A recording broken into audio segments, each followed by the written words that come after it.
for like a little bit. I was just like escaping something, a setting I did not feel comfortable anymore in or unhappy. But I also did not expect to find something. I just thought I will have a nice holiday and will just work a bit on myself, however that could look like, just being in Thailand at the beach, and then it will come to yourself and you will wake up as a new person or whatever. But it's not working like that. And it's a lot of work to like really deep dive and look inside of yourself, but it's worth it.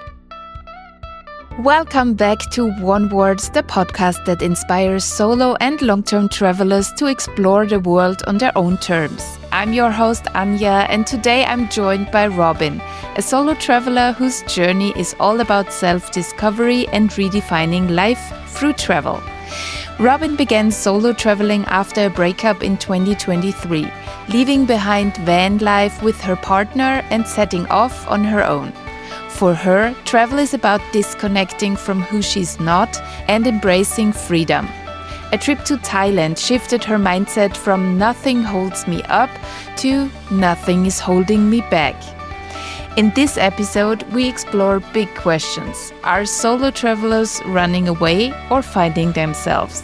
Do we need labels like traveler, or can we let go of them? Robin also shares how she's found balance by staying in places longer, and she even inspired her family and friends to travel solo, including her mom. If you're curious about long-term travel, solo adventures, or redefining life on your own terms, this episode is packed with insights. Let's dive in and move onwards with Robin. Hi, Robin. It's so great to have you here on my podcast. Thank you for the invite. I'm really happy and a bit excited to be here. I see. You also brought notes. So you came prepared. I'm always coming prepared and too early. Very good, very good. I always start with the same question, and that is, what does traveling mean for you? You sent me this question before, so I could have a little think about that.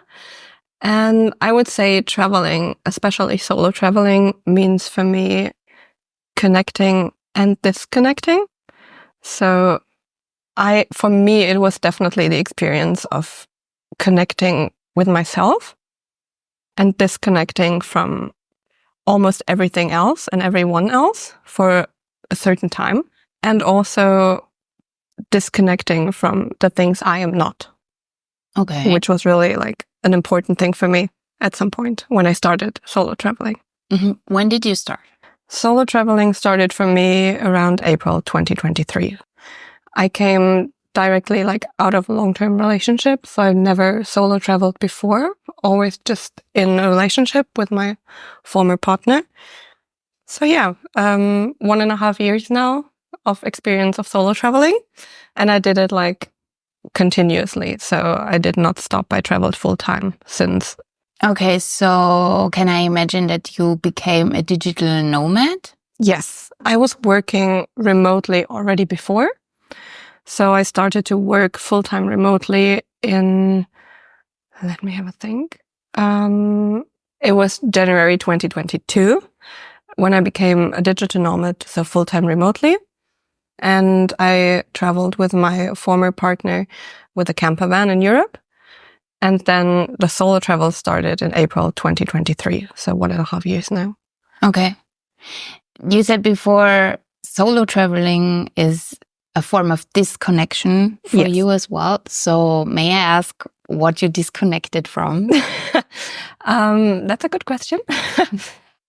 I would say I disconnected from... I tried to figure out who I am. I felt a little bit lost, like coming out of a long-term relationship. I was like trying to figure out who I really am without the relationship, just by myself. So I tried to disconnect from all the labels or all the things that are like, that I thought I am, and thought about like, who am I really, and which labels maybe do I want to let go of, and which labels do I want to keep. So I tried to disconnect from things that no longer serve me or that no longer fit with my authentic personality. Yeah. And did that work? It was definitely quite an interesting experience to also like write down all your labels. That it took me quite a few days to think about that and like write down everything I am, or maybe people think I am, or like the labels you have with just like being German or your nationality, or it was more interesting to see which labels are important to me and which I'm like, oh, this is not important to me at all. So maybe this is not resonating with me. So I could just let go of it. Mm-hmm. So yeah, it kind of worked. Okay. Coming back to the start. So you said you came out of a long-term relationship and then you started your, I say now, digital nomading. Of course, you were that before being a remote worker. But what gave you the idea that you need to travel, like that you need to leave your country, which is Germany? Oh, by the way, we're doing this podcast in English because Robin asked for it to be in English so more people could enjoy listening to it and more of her not relatives, but close people will get to listen to this podcast. So this is why 2 German speakers are now speaking in English. I'm sorry for my accent. Me too. Just a disclaimer. But coming back to it, you came out of a long-term relationship. You were in Germany. You could have stayed in Germany. Yeah. What gave you the feeling you need to travel, you need to go abroad? It started a bit differently because I came with the idea to Thailand of I need to like disconnect from everything I was used to, like my environment. And I was like, I'm in an environment, felt a bit stuck where I'm not happy. So I thought it could be a good thing to change perspective and setting to get like out of my head. And the idea was a bit naive, like go to Thailand. I will be 1 month in Thailand. That was the time frame I gave myself.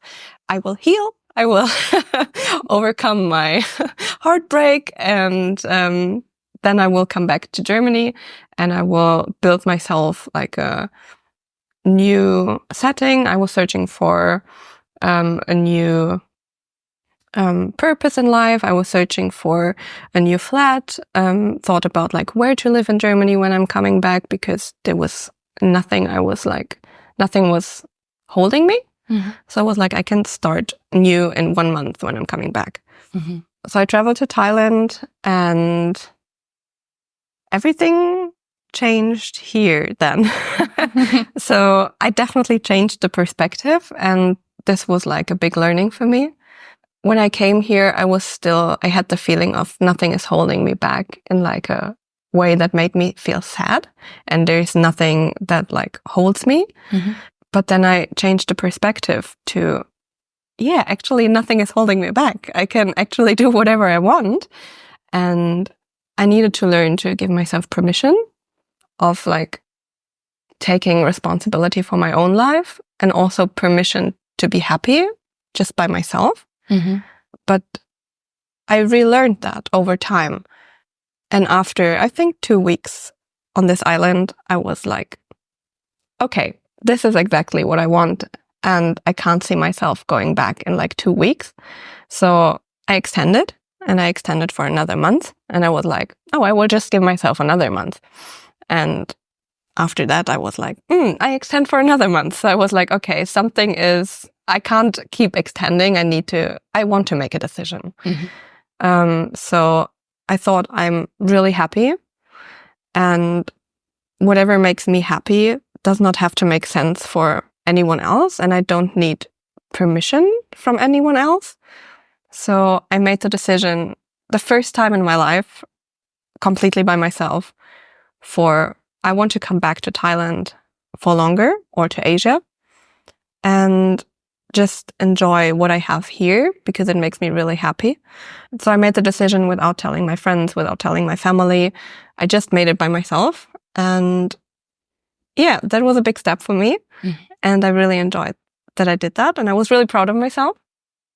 So that's how I made the decision of, I want to be a digital nomad full time. Why Thailand? Why Thailand in the first place? Actually, it was not just my first solo travel, it was also my first time in Asia. So actually, I was working for a feministic initiative, volunteering basically since I think a year. And I had like every 2 weeks a call with the woman who was running the initiative.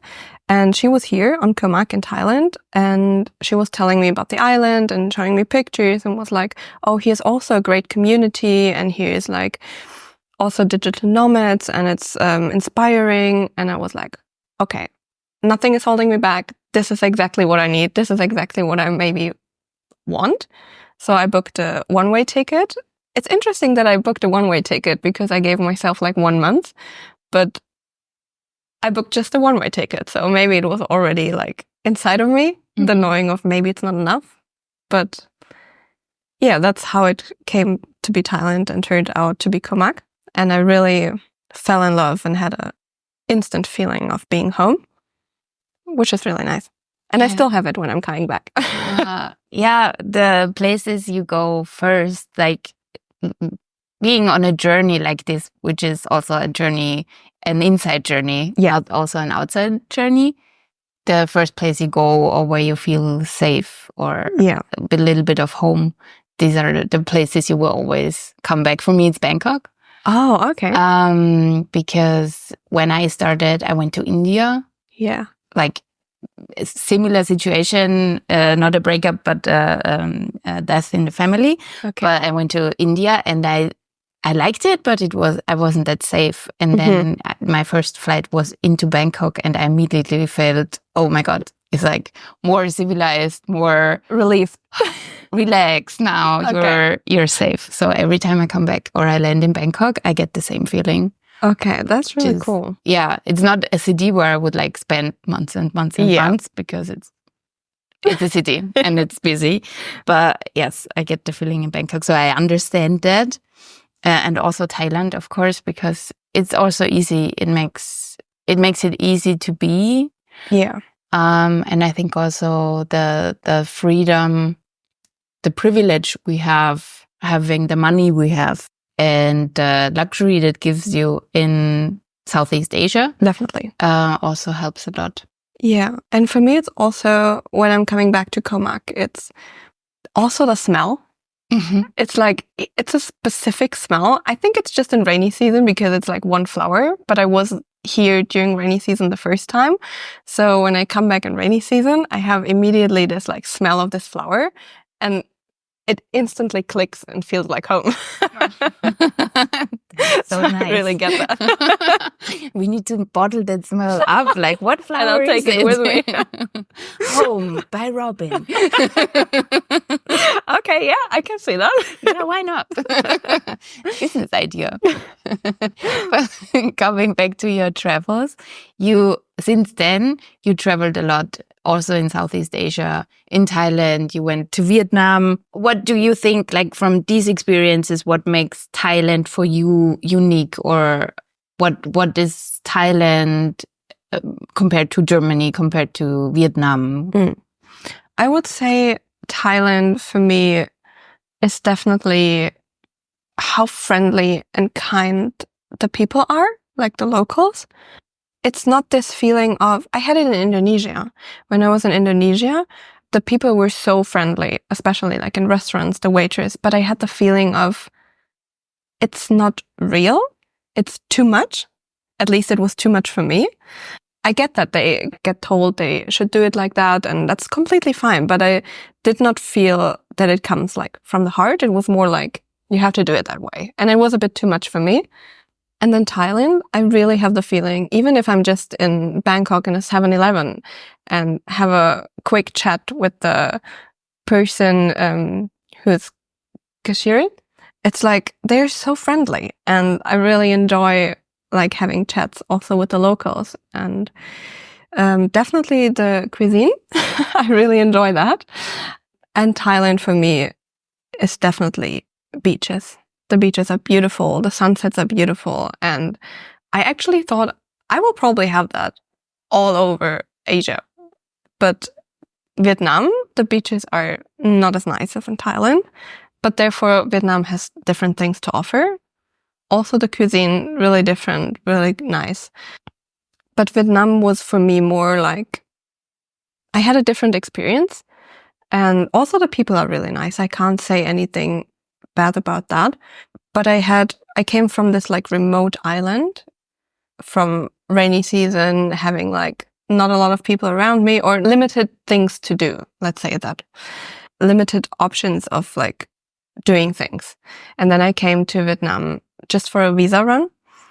And I found myself in a place with like unlimited options because I'm not on an island anymore. And I have like the perfect setting between beaches and mountains, bigger city, but a bit laid back, the rice fields, and really unlimited options of like experience. So I was maybe a bit overwhelmed in the beginning, but I really felt inspired by the country. Would you say that you needed the remote island that doesn't give you a lot of input in itself to strip back on your own things? And when you were ready to move on, then so like it's the island is more inside, and like going to Vietnam and being in a surrounding that offers more, that has more outside input? That's a really nice way to see it. I would say in the beginning, Comac was definitely the right place for me because of that, because I had like not really a lot of options and I was really focused on my inner self. And after 2 months of being on Comac, I had the feeling of like, I'm limited here and I need to go somewhere else. So I went to Bali and wanted to have like a bit more socializing, more options. And I came to Bali and I was completely overwhelmed and I did not like it and I felt uncomfortable. And probably a lot of people who listen to that right now are thinking, oh, I was there, I loved it. And I totally get that. But it was not the right place for me in the headspace I still was. So I was completely overwhelmed. I was like not in the right headspace. It was too much. So I planned on being there for a month and I left after, I think, 6 days. And that was one of the decisions. I was like, oh shit, what am I doing now? Where do I go now? I felt like uncomfortable for a few days and I was struggling with myself again. And I was like, if I go to a new place now, I had this feeling of I might maybe also not like it, or I was like questioning all my traveling and like all my ability. Mm-hmm. So I was like, I just want to go back to my island. It's like I took a flight back to Bangkok, went back to Comac and spent another, I think, really nice month here in rainy season, almost completely alone. Like, of course, there's always people on the island, but no connections anymore with friends because they all left before. And this was really nice too. I wasn't ready at that point. Mm-hmm. I needed a bit more time to work on myself. And at some point I felt ready and then it was also the right time. Maybe I will give Bali a second shot. This is just a question that was in my head. So is Bali now like off the list or do you still want to explore Bali at another point? This is actually a question a lot of people I told this story were asking me like, oh, is Bali now off the list? And I'm like, for now, yes, but I like second chances and I like to give places, people a second chance because you never know if something changed or maybe you were just not in the right headspace for it. So yes, I would give Bali a second try. Interesting. I've never been to Bali. A long time I really wanted to go. Mm-hmm. And then I don't know why I didn't. But I will at some point. But now I'm fearing that it changed so much from like being the remote yoga, you know, the after eat, pray, love thing, people going there to find their, I don't know, yoga guru. It's definitely like that. Yes. To a certain point. Well, Thailand is as well for rangs like us, you know, like a lot of people come here, even on Comac, who are, I don't know, heartbroken, searching for something and end up in Thailand and enjoying trying to enjoy life and trying to find something. Yeah. Also with travels. Do you feel like, was your journey really for the search of something, or were you running away? I would say I started with running away. For like a little bit, I was just like escaping something, a setting I did not feel comfortable anymore in or unhappy. But I also did not expect to find something. I just thought I will have a nice holiday and will just work a bit on myself, however that could look like, just being in Thailand at the beach, and then it will come to yourself and you will wake up as a new person or whatever. But it's not working like that. And it's a lot of work to like really deep dive and look inside of yourself, but it's worth it. And I would say it turned out to searching something, because I realized there's more and I want more for myself, but I had no idea how that could look like. And I always thought I would know who I am even before, but I noticed that I just know who I want to be, but I wasn't that person that time. So I worked on becoming that person. And yeah, I worked on finding a purpose for my life, which I think, it sounds like in the beginning it made me angry when like family or friends were like, oh, she's going to searching for herself. And I was like, no, that sounds so easy, or everyone is doing it like that. But yeah, in the end, it kind of is like that, or it can be. Yeah. So I was searching for a purpose or how I want to spend my life. And maybe the purpose is just to make it as enjoyable as possible. I read one time, or I think it was a therapist saying that in a podcast or something, what's the purpose of life? And she was like, having fun and not hurting anybody on the way. Yeah. I think it's a question everyone asks themselves, and the answer can be like completely different for everyone. But I think this is definitely a way to see it. Yeah. It's like stripping it down. Do you feel that with the people you meet on your travels, because it's a bubble in itself, no? When you go to Thailand and you meet a lot, of course you're not instantly meeting a lot of Thai people and a lot of locals because you don't speak the language. True. And you meet people that speak English, like us, or German even. But do you feel that a lot are on a way like you were yourself, which sounds now very reflected and very self-aware? Or do you feel like more people are really the escaping, running away, having fun, and you kind of see that there's an issue or that there's something they need to work on or will come bite them soon enough? So how do you feel the balance is with the people you meet in Southeast Asia, say backpacking or whatever?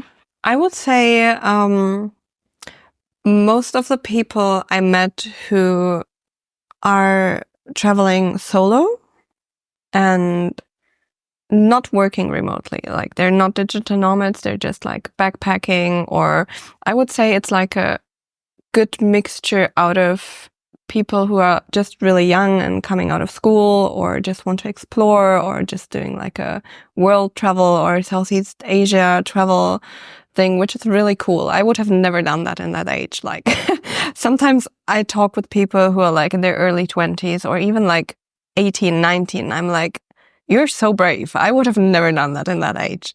So they can be really proud of themselves. And also people who are trying to run away from something. And most of them know, I would say. They know there is something they're running away from, but they also, most of them know they need to work on something, but it's hard to start. And in the beginning, it's easier to escape, to, I don't know, change the environment, change the setting, get a new perspective, get maybe a more positive mindset first, being in Asia, being at the beaches in Thailand, getting a positive mindset back, and then work on the topics you need to work on, if that makes sense. I was just thinking, would you agree that it's an age kind of thing? That when you do this kind of travel in your early 20s or after school, it's more like this initiation, freedom, having fun, I'm out of school, kind of figuring out what I'm doing next, but then again, like more, brave, as you said, but more naive as well. Yeah. But then if someone, let's say, like you, end of 20s or beginning 30s, mid 30s, is doing this kind of thing, it's different in a more, I need to reflect on myself, find myself, check if the person that I already am is really the one I want to be. Mm-hmm. Yeah, I would say there's definitely two different kind of people. When it comes to like the age, you can really separate it in those two topics, I would say. Mm-hmm. Definitely the early 20s are more for fun. And I mean, it's all in your 20s. You're going through so many different stages of like the pressure of, I should have already figured it out what I want to do next, but I have so much time. But also I don't have time, and it's like so much pressure. And also I should give myself a bit time for like just having fun, see the world, but I'm not allowed to waste time. So it's so much pressure. And so many people say they have like a quarter life crisis during their 20s. And I assume I had that as well at some point. But yeah, I definitely see more the seeing the world, having a bit fun aspect there, which is totally fine. And not so much the I'm searching for a purpose in life. I definitely see that more like around the 30s. But yeah, for some, it's also a combination of both. I had the struggle of, do I want to like focus on work and purpose, or should I give myself a year just to travel and enjoy time? Because when I'm working, or also working for the company I work for and also an own project, then I have my routines and I love my routines. And then I don't have the capacity to travel like a backpacker would do. I'm more like settled at one place for minimum 2 months and find my routines and habits and enjoy that. But I also had the feeling of, should I give myself a year and just like travel around? Yeah, so there's so many different opportunities. Mm-hmm. And I mean, at some point you can do a bit of everything. Now I found a really good balance with settling at places for like 2 or 3 months and then switch the country, or doing a visa run, which I use for like traveling holiday, which means like no work, having off of work, going to a different country to get a new visa, but also like see something from the country, do maybe a trip, or like combine traveling and my daily life. I have so many questions now in my head, and I don't know where to start. The first thing I thought while you were talking and then reflecting on my own question was like, I'm in my early 40s. What makes me this? Like on the age, where am I? I don't know. Okay. But what do you think where you are? I have no idea. I have so many friends, all ages. Yeah. And I do not really think, well, of course, in some conversations, then you really notice the age difference because something comes up, or you like, oh yeah, when I was your age, I felt the same. It will change or something. Yeah. But I have no idea. As I said, I'm in my early 40s, so I'm figuring out, ask me in 10 years when I'm 50, and then I'll be like, yeah, in my 40s, I cannot tell you about my 30s. Oh, maybe I want to know. Well, I think I have a different time frame experience because it wasn't that normal. Like you would say in your 20s, you do this and that. I worked and then decided to study. So when I went to university, it was a few years after everybody else started. So I also didn't have this gap year kind of thing. Yeah. And then I was in a long-term relationship in my, like, reaching into my mid-30s. Mm-hmm. When I then broke up and I did my backpacking in between.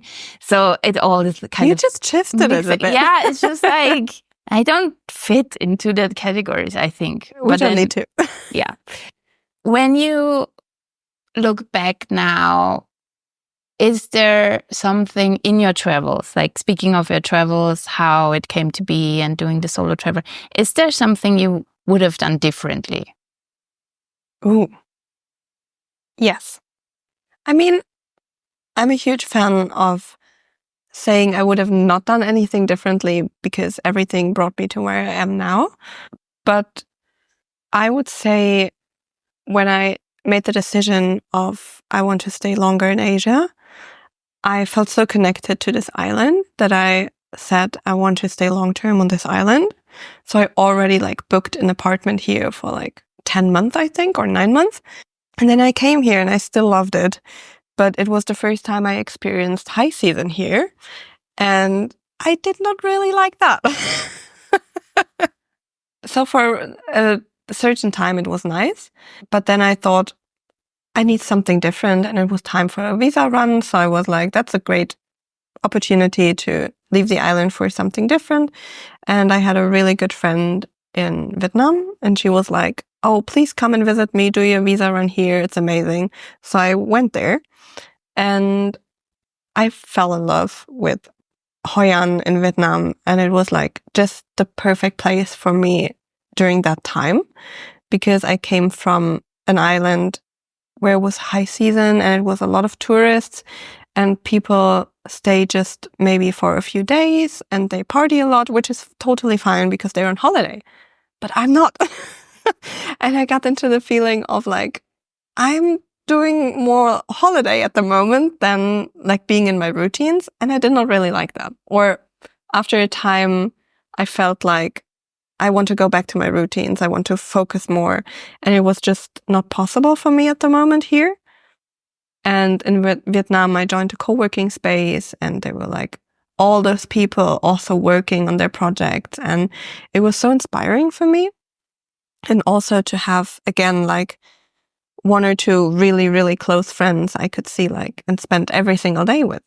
And that was just great. And then, as I mentioned before, the more opportunities I had with experience making, spending my days, activities. So yeah, the visa run to Vietnam turned out to be a place I stayed 6 months.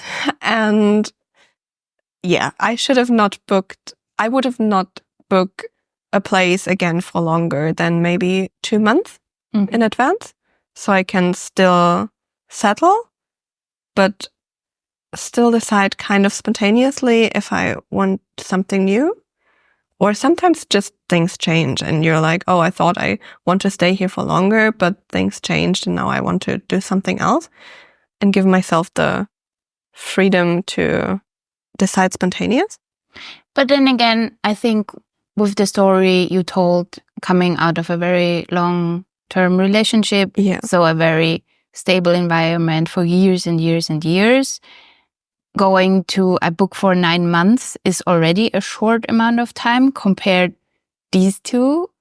So I get that I think it might felt at the time when you booked it, it's not that long. No.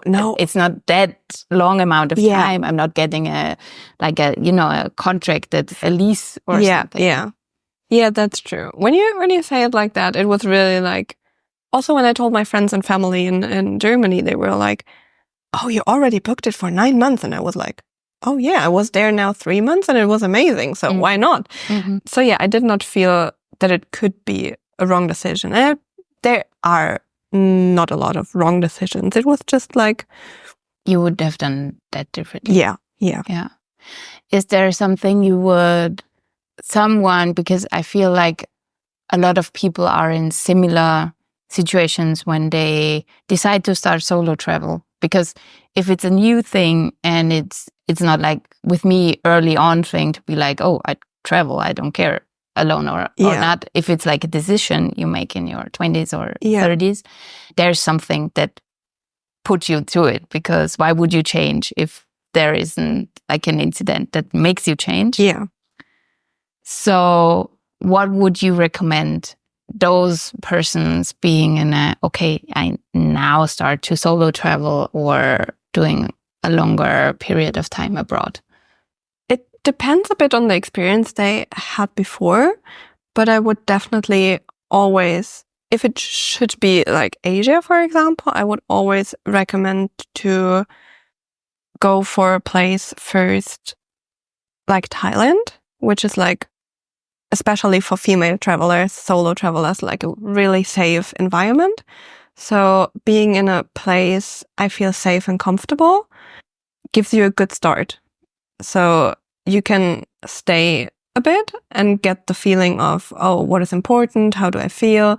But in general, it's a really safe place that makes you feel comfortable. And then you gain some like confidence in doing it, just by doing it. But then you gain the confidence to maybe also explore places or countries you might have struggled with in the beginning, or try to give yourself a positive and good start, I would say. Mm-hmm. Because if you directly decide for the biggest adventure with maybe a country, you start and you feel uncomfortable. I mean, you started, you said, in India and felt uncomfortable. That could have been also the end of your solo travel. So I would recommend to start with a country you feel safe and comfortable, or start with meeting someone. Because I have a friend, she never traveled solo and she never left Europe, and she will come and visit me in Vietnam for 2 weeks, but also planned on staying a few days in Bangkok. So she's kind of combining her first solo travel, but is also meeting me. And so she knows I will show her a lot because I know the place in Vietnam we're staying, and she will do some trips from there like by herself. But it's like a nice combination of like dip with the toe into the water to like get a feeling of it, but still have someone to feel comfortable with. And also my mom visited me this year, and it was her first solo travel and also her first time in Asia. And I picked her up in Bangkok, and we went to 2 different islands and stayed also a few days in Bangkok. And it was her first like long flight alone, the first time in Asia, and she was so overwhelmed by the culture and like the different currency and the language and really just the culture, like all those different influences. And she was like, I could totally let myself like go with the flow because I know you're around and you take care. But yeah, after that, she was definitely like in a more adventurous mode, and she was like, oh, maybe inside of Europe, I could go for like a solo travel, or maybe I just go to a restaurant by myself. And because I really like to have breakfast by myself. And I was like, see? So she got in touch with it and shifted the perspective and could just try it. Mm-hmm. That was a long answer to a really short question. No, but it's a great answer. Like, yes, shift the perspective and see what you like. That's like an important thing to get out of your comfort zone, but not be like completely uncomfortable. Yeah, I feel like you need to gain, in whatever you do, confidence to step out of your comfort zone, but your comfort zone is growing with you. Because when I've started traveling, I came to Asia, I came to Thailand for the first time. It was definitely out of my comfort zone, way out of my comfort zone. And now coming to Thailand or coming to Vietnam is inside of my comfort zone, because I gained the confidence and I had the experience of being here by myself. And I learned a few words of Thai, so I can also like engage with the locals. And now maybe going to Cambodia would be a step out of my comfort zone. But your comfort zone is growing with you. And that's the way you grow and your personality grows and your experience. Yeah, you can start with something that is maybe just slightly out of your comfort zone and not with going to a country you already think like, oh, maybe I feel uncomfortable there or unsafe because I need the big adventure. I feel like the biggest adventure is always like, it's not the one out there, it's the one within yourself. And you carry yourself around wherever you go and you grow with all the experience you make. At any point in your travels, did you have the feeling you need to prove something to yourself or to others? Oh, yes, all the time. Yes, in the beginning. And still, I think I just noticed it maybe this year in the beginning when I decided to stay longer and longer in the same place in Vietnam. I was like, am I actually traveling? Do I need to like switch more often the country, or do I need to switch more often where I stay? Are there rules to like follow or like a checklist I need to check boxes to still be a traveler? Because sometimes I feel like I stay a few months in Thailand, I stay a few months in Vietnam. And as I said, it became a little bit my comfort zone. So I was like, am I still traveling? Do I still count as a traveler? But yes, of course. And I make the rules. So if I feel way more comfortable with settling at a place and build my routines because they keep me grounded, then that's my way of traveling. And I traveled before with a camper van. I mentioned that in Europe. Before I thought this is going to be so cool and we will see so many things and so many different countries and cities. And we traveled to a lot of countries and we were staying like there one night, there 2 nights. And I did not really enjoy it because it was not my type of traveling. I really enjoyed traveling with a camper van, but more for like a holiday and not for like living in it full time because it was too quick for me. The traveling was too quick. I could not settle in somewhere, or I like to go to the same cafe like over and over again if it's like my favorite place.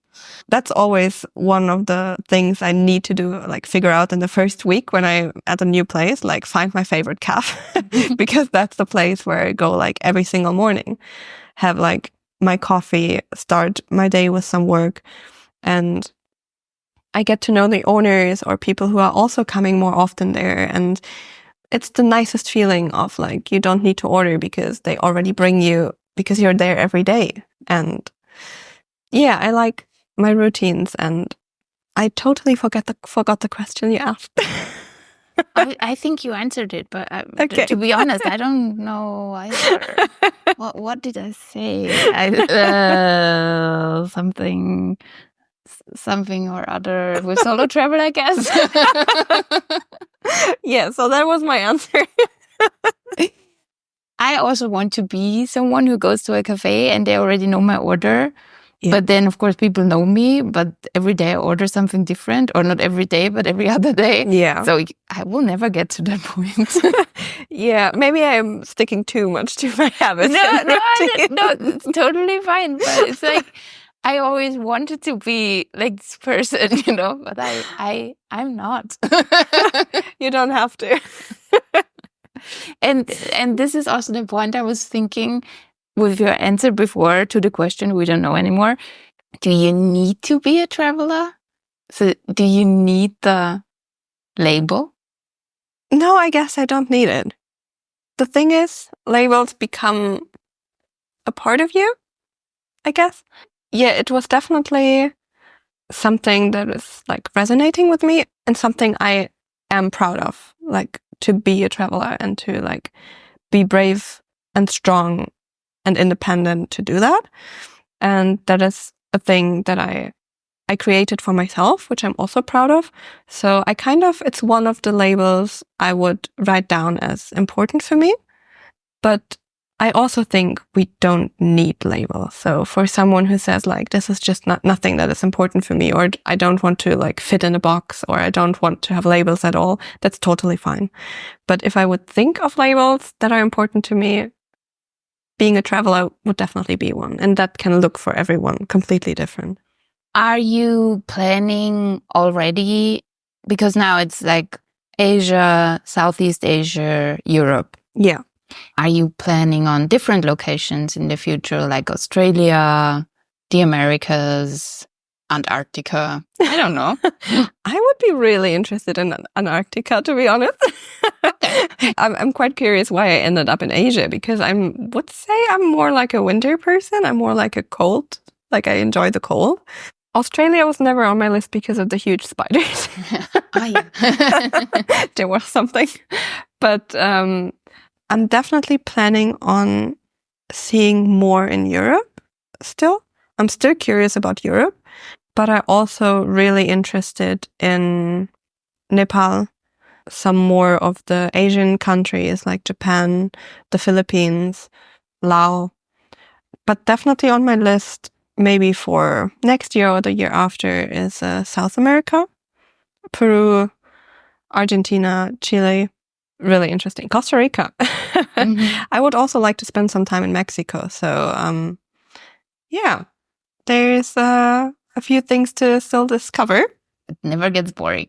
No, definitely not. But I also really enjoy coming back to places. I know I feel comfortable. And sometimes it depends on if there is a lot of work or a lot of project and you have a lot to do, then there is not a huge urge to like discover and explore. So you probably, or I probably feel better with places I already know, because I can get back to my routines super quickly and just focus. And when there is less project or less work to do, then I can think of countries I haven't been before, because I have more time to explore and also like the right mindset. We're already kind of at the end of our conversation. And in the end, I always do this or that word rap, as I call it. So I give you examples and you can pick one, what comes first into your mind, or like answer really, really quickly. Okay. Yeah. Bed or breakfast? Breakfast. Camping van or 5-star resort? Camping van. Ocean or lake? Ocean. Desert or jungle? Jungle. Window seat or what's the English word for sitting in the aisle? Aisle. Depends on the flight. Over 4 hours, aisle. Under 4 hours, window. Are you a person that is scared of asking people you don't know when you need to go to the toilet? No, but if they're sleeping, I don't want to wake them up. Okay. I get that. Being alone means to me? Not being lonely. It was really, in the beginning, being alone was for me the same as being lonely. But now being alone does not feel anymore like being lonely. It gives me freedom, but I'm a really communicative person and I really like to surround myself with people I like. And I can spend with the same people like every single day for a month if I feel a real connection. But yeah, being lonely does not mean anymore being alone. It's like not the same anymore. What does being lonely mean to you? I would say it's different to describe, and it's also something that is like different for a lot of people. I can definitely say that I felt the most lonely when I was still surrounded with people, but I also felt less lonely when I was alone. So it definitely depends on the mindset you're in or with who are you surrounded. Being lonely is something that is like, has a negative feeling for me, but being alone, not anymore. 3 things that have to come with you. Okay, my earpods, my travel friendship book, and pictures and letters from my family and friends. I always place them beside my bed. Nice. What would you recommend a person that starts on their first solo travel? Don't put too much pressure on yourself and don't try to fit into a box of being anything. Like, just put yourself out there. Just give it a try. See if you feel comfortable. Start small, maybe, if you want that. You can be solo traveling with just like booking a retreat in your own country, just by yourself, or go for a weekend trip, like in the neighbor country. You don't have to go on the other side of the world to do solo travel. Thank you for the conversation. I noticed you never once looked into your notebook. So it all came from the heart. There was nothing scripted. Maybe I should have. Maybe I missed a lot of parts. No, well, then we meet again. Okay. Thank you so much for having me. There was no need to be nervous, so... I'm glad. I'm glad. Anytime. Safe travels. Thank you. And thanks for being here. Thanks for having me. Thank you so much for tuning in to this episode of One Words. I hope Robin's journey has inspired you to embrace the freedom of solo travel and explore the world on your own terms. If you enjoyed this episode, please take a moment to like, share, and follow the podcast.